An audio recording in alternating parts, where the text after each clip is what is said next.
Hey, what's going on, good people? It's your boy James Harris, of course, Mental Heal. Listen, I appreciate all the support over the years, whether it was for my book, man, Just Express Yourself, which is an interactive planning guide for boys and men to better express themselves. So salute to those parents who got it for their young sons. Praises to those partners and couples who got it for the men in their life. Of course, to the schools, the administrative, and everybody else who ordering the book by the dozens. I definitely appreciate that.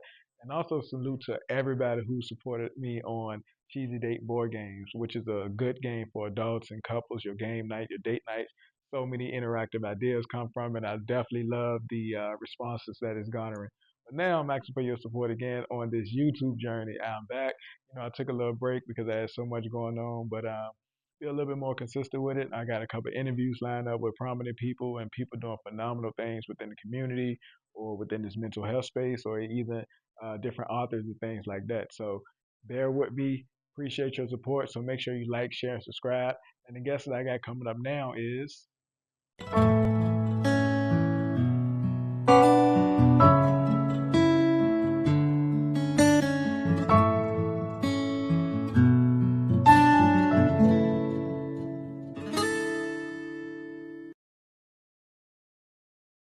My name is Sheba Williams. I am born and raised in Richmond, Virginia. I am the founder and executive director of an organization called Noleft Turns, based in Richmond, Virginia. Okay, no left turns. What's that about? I know how it sounds, but I definitely want to ensure that we capturing the entire picture of what the organization is actually about. So it's not NASCAR related because a lot of people ask that question. No left is spelling backwards. What we do is serve individuals leaving long-term incarceration. We're a direct service organization for people who have done 4 or more years in Department of Corrections or Bureau of Prisons, and we also do some policy and advocacy work. So we have worked on probation reform. We worked on driver's license cards. We worked on some model tenant policies for people with convictions. And most importantly, and I think what I'm most proud of, we have worked on getting the first ever expungement bill passed for people with convictions that starts in 2026. Nice. It sounds like you're doing a lot over there, especially for the returning citizens. Why are you so passionate about this work, or what made you get into this specific nonprofit sector? So, it's kind of crazy. I was wrongfully convicted in 2004, but that's not what triggered me to get involved. Both of my parents were arrested when I was 10 years old. My mom only did 6 months in jail. My dad did 19 and a half years in Department of Corrections. But when my mom passed at the age of 63, she was still being denied housing for a record from years previously. My One of my really good friends just came home after 27 years. My ex-husband was 15 when he was tried as an adult and sentenced to 74 years. He ended up doing some appeals and came home after 18 and a half years. But in 2012, when I moved back home to Richmond from Tidewater, I graduated from Norfolk State and ended up staying down there for about 10 years. He and I reconnected, and we put in over 1,000 job applications between the two of us and did not get one single favorable call back. So that is really what was the catalyst for starting the organization.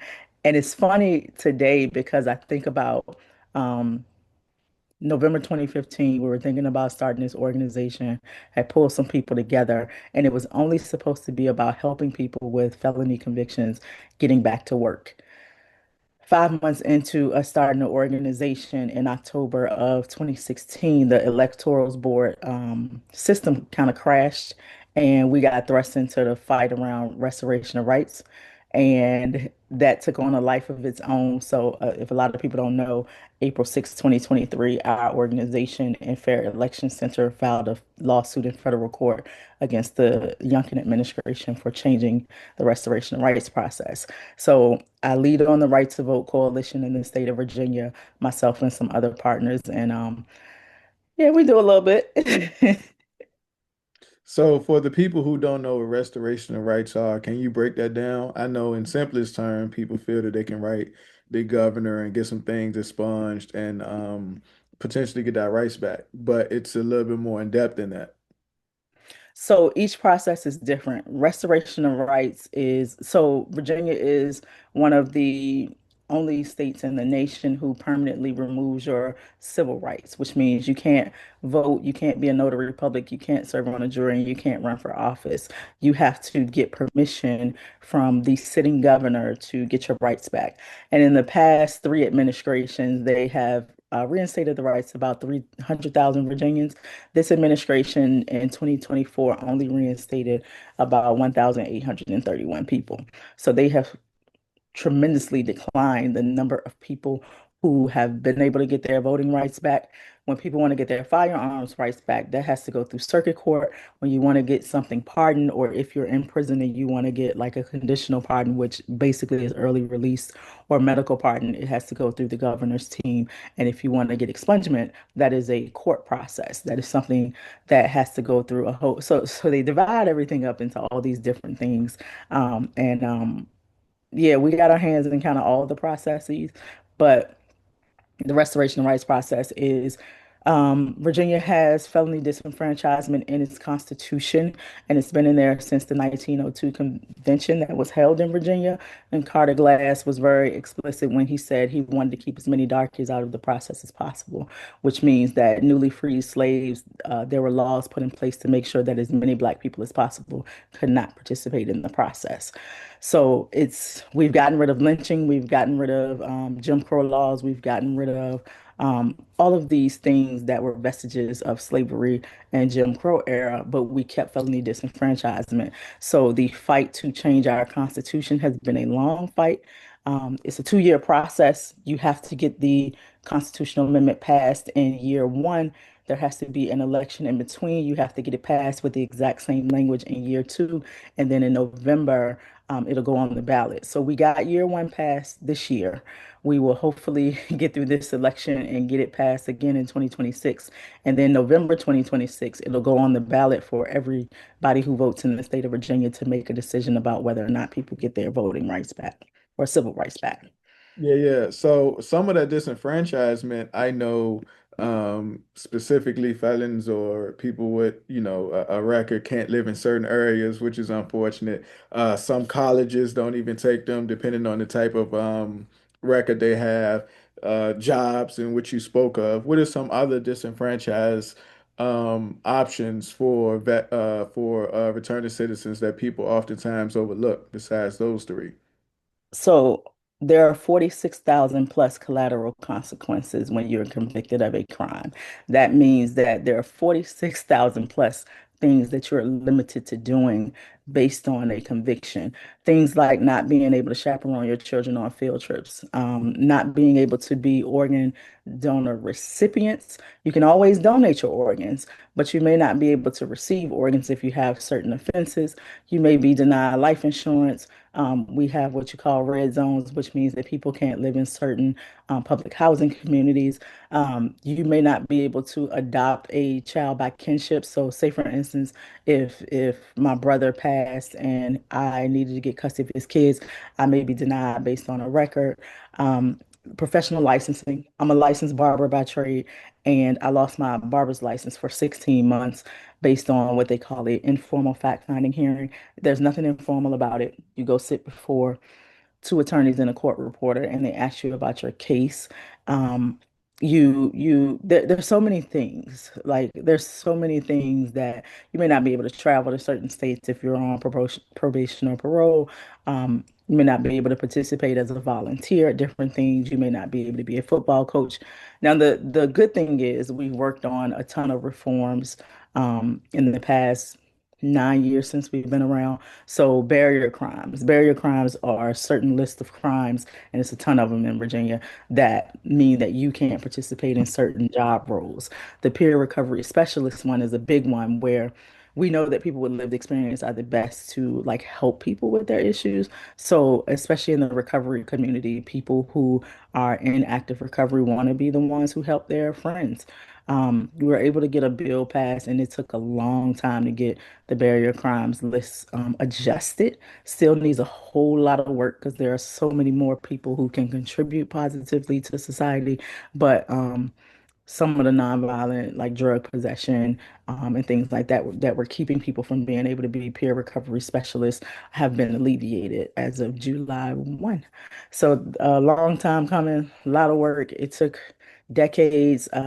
Senator Edwards put in this bill for amending the barrier crimes for years, and got an inch. Still got to push to get some more, but there's a ton of things. There's thousands of things that people don't think about that affect you if you have a record. Yeah, and that's the unfortunate thing. I think a lot of people within society they view it as, hey, you got in trouble, we just gonna keep going. But it's a lot of innocent people or overcharged people or just people who were caught up in the system who didn't have the option to appeal or make bail or whatever the case is. So in result, they have the consequences for that. So to get cast aside in society or not be recognized and have your rights restored or the opportunities to do some of those things, specifically the one where you talk about being able to the kinship, that's important because now you got this sibling or your niece or your nephew or cousin or whomever potentially going into a system opposed to being able to adopt them or get temporary custody. Like a lot of those things cause change reactions for bigger things from a systemic issue that will plague families for a long time, not just this specific returning citizen, but everybody else within the family and or the community. So it's just you're in a tough spot right now, and I appreciate you and I applaud you for doing Thank the work. you. Um, what kind of support do you feel that you need right now? Like, how can people, I guess, better engage with you or get specific knowledge on these returning citizens, opposed to just thinking like, hey, you was a bad person. It's on you now to try to figure out how to navigate. What kind of support do you think returning citizens need? So the most important thing is nobody is above sin. People who are returning citizens or who are impacted by crime, trauma, and mass incarcerations oftentimes um, are disregarded because their sin is more public than other people. But everybody, sins at some point. We need housing managers who are second chance partners. We need employment managers who are second chance partners. And it's really important, like that kinship piece we talk about, like people going into a foster care system. Kids who go into a foster care system are more subject to the school to prison pipeline, but we pay strangers to adopt or like keep kids, and they won't let them go with their family who they're familiar with, who are probably best suited to have them. We won't like give stipends and things like that for family members to keep them, but they'll put them with complete strangers and pay them. So like there's a chain reaction to it. We talk about over sentencing, overcharging, but we don't talk enough about over policing, over surveillance. We always hear about like black on black crime, right? We don't hear about white on white crime or Hispanic on Hispanic crime or Asian on Asian crime, even though we know crime happens in proximity to where you are, where you live. It is very intentional that police are set up in more urban, low income neighborhoods. When we look at traffic court, we think about where the police sit to pull people over the most, right? Most often. But to be supported, we have volunteer opportunities. We have a Virginia Justice Conference coming up September 11th and 12th in Richmond at the Richmond Convention Center that people can get registered for at virginiajusticeconference.com. We also have an awards and sneaker ball September 20th at Black Olive Pizzeria. So learn the processes, make sure you understand that every person um, also is more than their conviction because 95% of people who go into DOC come home at some point, and they're our neighbors and our brothers and sisters and our parishioners and, friends. And a lot of people say to me all the time, well, you don't look like the type. And I try to understand, like, what does the type look like, right? I graduated from college. I own my home. I own my businesses, but I'm also somebody who's lived with a conviction for 21 years, and you can't separate the two. So, when people say, "Oh, those people," or "they got in trouble," yeah, people get in trouble. Some people, a lot of people are not guilty of what they've been convicted of, but they, fell to the hands of the system. Judging people by one moment in time in their life means that we are disregarding the good in people. We're looking at people for their mistake, and we're not looking at like who they could be, because they're people who are working for us. They're when the pandemic was happening, the majority of essential workers were those people, and they couldn't stop working. They still kept us going. So you never know what a person has gone through or what their past is, and that's most important to know. And like if we're gonna live by the vibes of being a good neighbor, we got to look at people for the whole person that they are, and not what they've been convicted of, because what's on black and white might not always tell the story. So, Yeah, and the unfortunate thing is, I think people are also in bad spirits about it because they look in real time of somebody who is in the White House with 30 plus, convictions and violate so many laws and rules and things, and it appeared to have no consequences for those things. But then you got somebody of a different hue or a different location or a different socioeconomic status, and get no breaks, no remorse or none of that, so those things are troubling to people as well. So back to the return of citizens, though, do you know of any specific resources outside of your own in which people can participate in when they return home, if they need assistance with housing or shelter, food, or because oftentimes you think about, hey, this person can go to the halfway house, but is there any other resources that people can use to assist them of migrating back into society? oh, so not a lot, but I want people to 211 is a big resource for anything that people need social services wise. You call 211 and they can kind of direct you to what you need. There are food pantries like all over that help with like, food, not just like cooked meals, but like canned goods, different things like that. Housing is a big challenge. Housing is a big one. There are a ton of recovery houses in our area now if you have substance use disorder or have past history with substance use disorder. But if you're just a person who did not have behavioral health issues, did not have substance use disorder, and you come out here, a lot of times you don't even qualify for the transitional housing. So permanent housing is a problem. Like we know we have the affordable housing issue, but if you are a person who also has a conviction, that can be detrimental. Now there are options. There are places that rent to people who have imperfect past or what have you, but it's few and far between. It's very difficult to find people who are second chance providers. So we need more people to be educated about that. Like we do a training with employers and like housing managers that like teach them about the facts, the real facts of hiring and housing people who have records, right? The fact is they stay at jobs longer because there are fewer options. They are better tenants because they don't have as many options. So we were able to kind of make some headway with like second chance partners around the state, but like there are not a lot of options. There are some programs that help, like Help Me Help You, Office of Community Wealth Building. OAR is huge. They have offices all over the state. They do a lot of reentry work.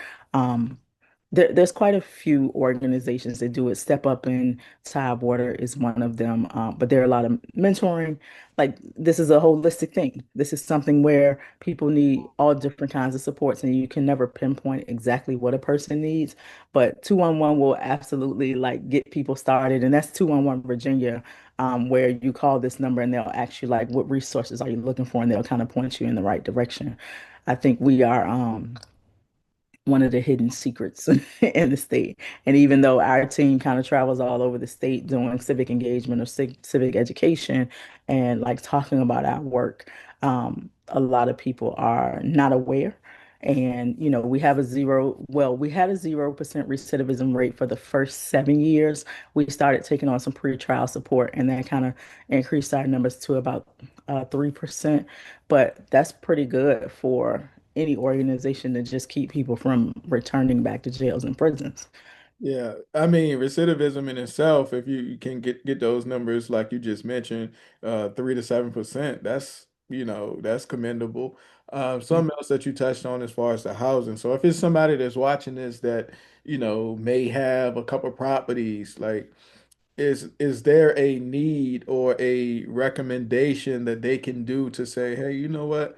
instead of renting to college students or turning it to an Airbnb, is there a need for somebody to say, you know what, I'll just bite the bullet and get rooms for returning citizens, or just rent it to a family who has a returning citizen that may be the primary money getter? Do you think there's a need for that? There, okay. In a year, about 12,000 people return from Department of Corrections. We have about 60,000 people on parole and probation at any given moment. We have about 350,000 people who are disenfranchised right now because of a felony convictions. 1 in 7 adults has some sort of felony conviction, but 1 in 3 adults has some sort of conviction, right? We're talking about a lot of people, and a lot of people who are struggling with affordability, safety, cleanliness, good neighborhoods, good schools. It is absolutely essential that these people be given the same opportunities that other people are given. And the fact is they stay longer. Like they stay longer. They pay, on a pretty routine basis. Now, you can't dictate everybody's moves, but historically, these are the people who stay in these properties for longer, take care of the properties because they do not have a lot of options. You get denied so many times by so many people. When you find a place and it is a good place, it is important that they stay there. So you are making an investment in yourself and you're getting a good tenant for the most part. And what I really want to like touch on is the number of women who have gone to prison in the past 2 decades is has risen about 800%.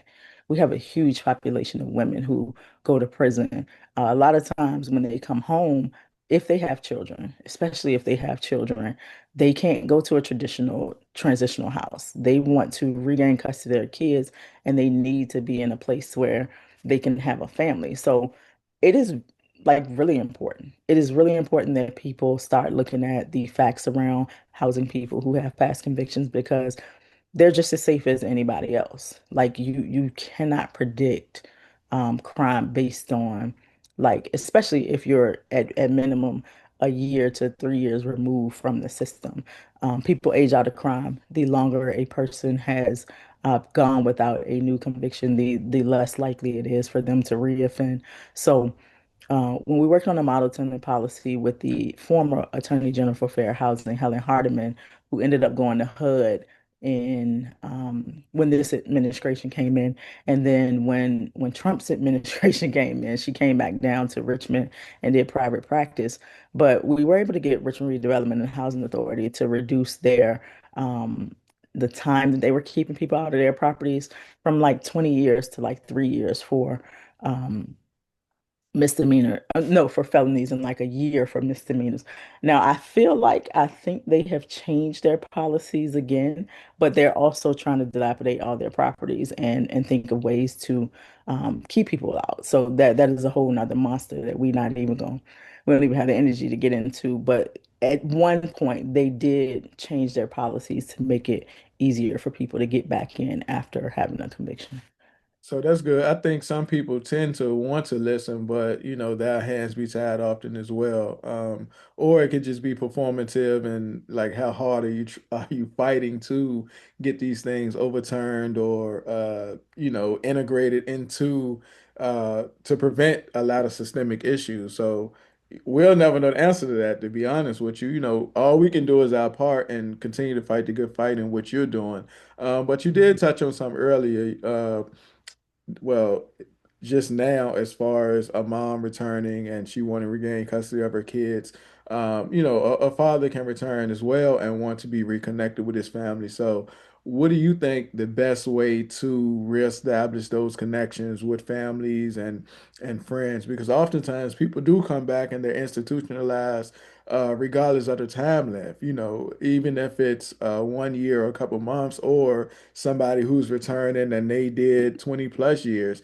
Any suggestions or tips on how to reconnect back with family and friends? So it's going to take a lot.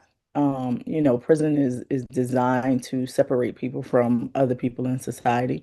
So the mental piece of it, and I know this is your arena, the mental piece of it is the person. I suggest that anybody who's ever gone to jail or prison does therapy, seeks therapy, and like works with somebody to kind of talk through those issues because there's a lot of trust issues.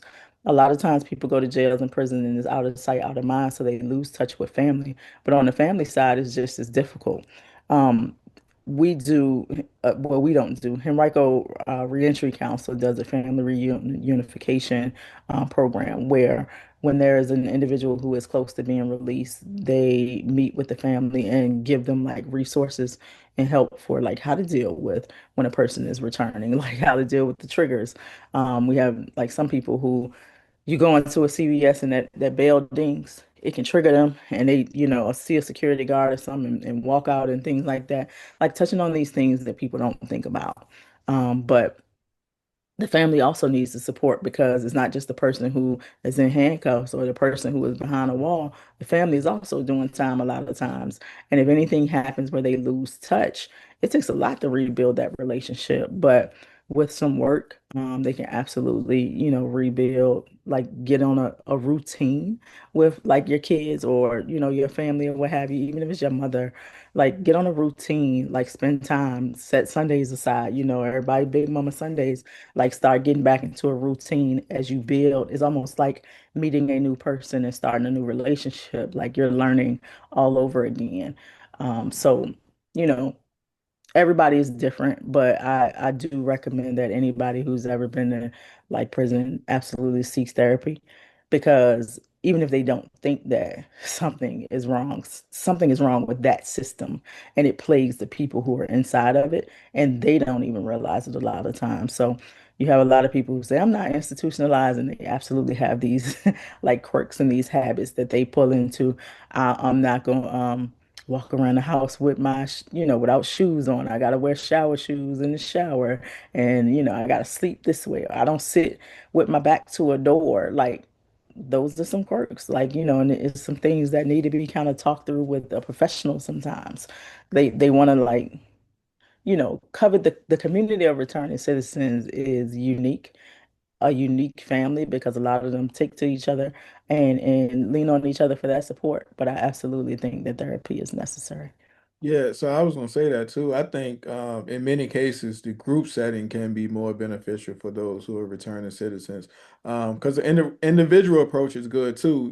Take what you can get and benefit from it, just to ensure that you are overall well. But I think in a group setting, is that universality. You got somebody who has experienced it and can share that common bond of, hey, when we were incarcerated, we had to do this. How'd you adjust to coming home and your wife coming up to hug you, or you heard it, like you mentioned, walking in the store. Like people can speak to that and say, hey, this is what I did, or this is what I'm doing, or I try to not to do that, or this is the resources I use. So I think for the returning citizens, the group setting has been shown to be a little bit more beneficial. And the same thing with veterans too. I found that groups tend to be a little bit more better. And also, you mentioned earlier the job aspect, not necessarily for the funding of it, but just for the experience of it and to have something different. You talked about peer recovery specialists, which means this is a certification that people can get who has that lived experience, as well as now in Virginia, you got to get the actual training, which is probably about 500 to 1,000 hours. So not only do you have the lived experience of whatever it was in which you're recovering from, but you have the, I guess, book side of it and the clinical side of it, which is a good thing. So you can not only talk it from the experience, but talk it from the knowledge that you're gaining from these classes or continuing education, which is a good thing. Because people oftentimes want to talk to people who have those shared experiences, and they probably feel less judged because this person has already walked it. Now, That's powerful. Like, it's a powerful thing to not just have somebody who comes from academia, somebody who has actually lived it. And this is with any aspect. I'm talking about crime survivors, we see a lot of times where like people who've lost loved ones to gun violence, they convene together and they support one another because that grief is heavy, but it collectively, they kind of help and heal each other. It is very essential to be surrounded by people who get it. And that's been a movement that has been a long time coming, and there's resistance from the professional realm, but um, people benefit from talking to people who have been through the things versus somebody talking at you and saying, I read it in a book, I get it, So I always tell people lived experience is good as any college degree now. Yeah, it's definitely beneficial.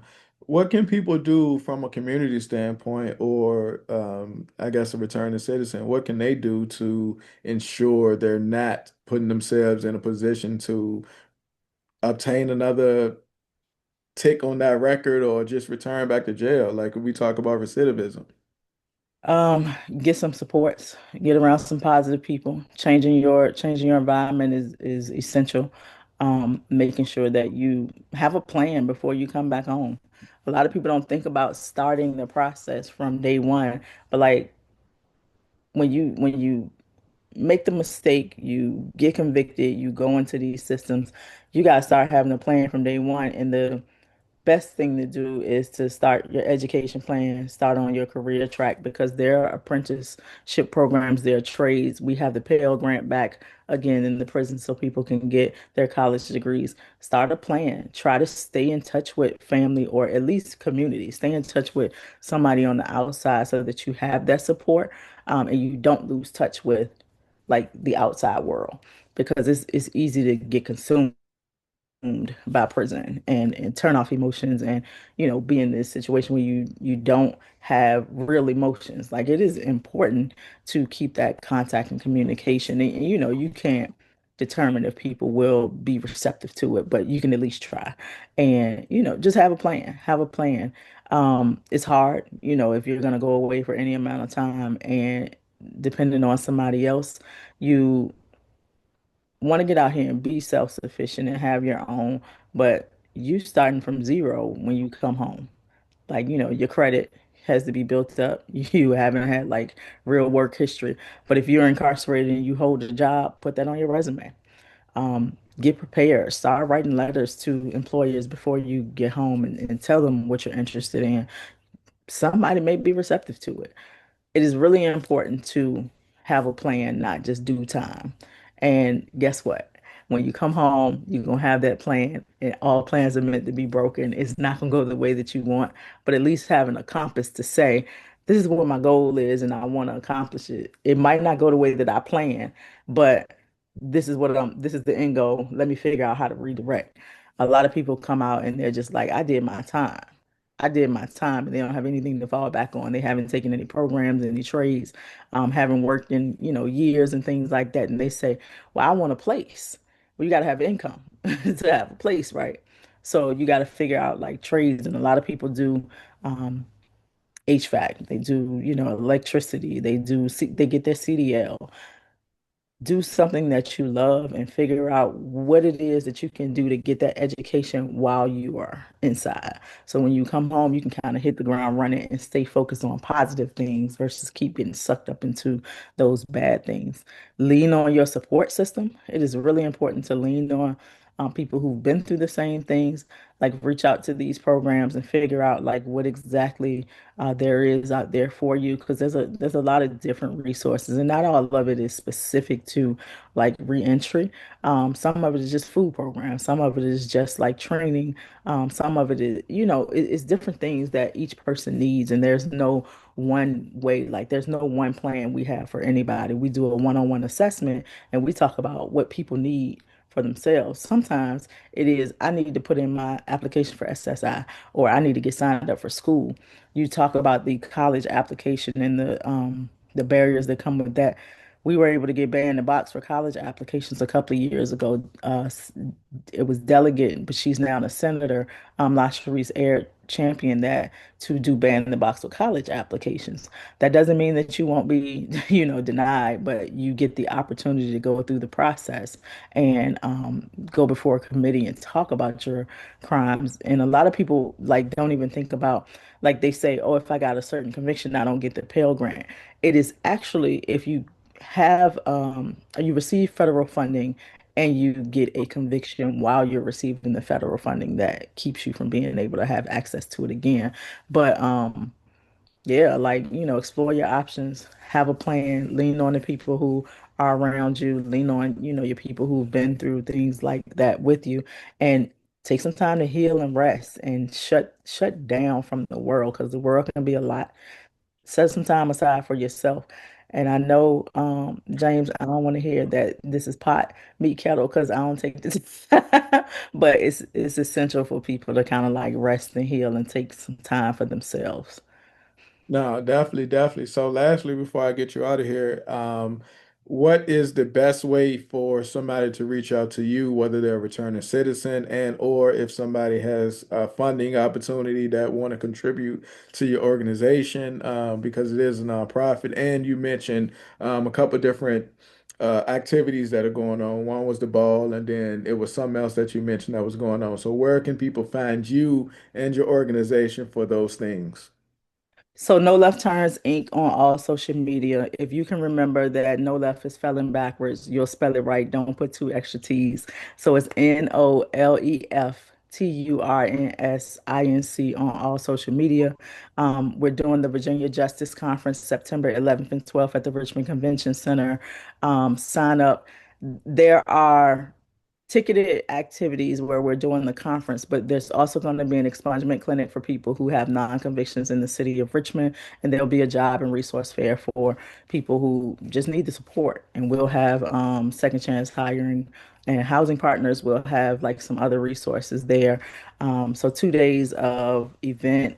You can register now. It's at virginiajusticeconference.com, but our website is nolefturns.org. Social media. Catch me on social media. We always need the funding. We always need people to donate and support because we do direct service and not a lot of people support direct service work. But we've been able to do eviction support since the pandemic, and we're one of the few organizations that still do eviction support for people who have convictions. Because it's essential that if you have housing, if you have this conviction and you also get an eviction, you may not get housing again. So it's important to kind of keep people in place. So we've been doing that since the pandemic, but it's expensive. Y'all know what rent is. We're like number three in the nation for like highest rent, highest eviction rates, and we've been doing everything we can to kind of keep people in position. But we also do some other supports. So if you want to donate your time, if you want to donate like hygiene products, we do welcome home kits for people who are coming home. We just moved from Shockoe Bottom to Hungary Spring Road across from Henrico Parole and Probation, but we're unpacking and setting things up. So next month we'll be, back up and running with our computer room and resource room for people who need to get in. But there's an intake application on the website. But like all over social media, y'all probably see me doing a whole ton of things because we do policy work, which is a lot more visible. The direct service work is often overshadowed, but it is the most expensive. So donate if you can, volunteer if you can. We need volunteers for the conference. We need people who will table and do photography and videography and do registration and pack swag bags and all that stuff. So see us in September at the conference. Sheba, definitely appreciate you coming and sharing your knowledge as well as your information and resources for the people because it is a tough topic to come home and not know your next move and potentially getting involved in something that will have you return back. So I'm glad that No Left Turns is here. I'm glad that you're doing the work not only on the front, but you're doing it from a nationwide standpoint with your policy work and your advocacy. So I appreciate you, and I will have all your information down so people can reach out. And I'll catch you on the next one. Thank you.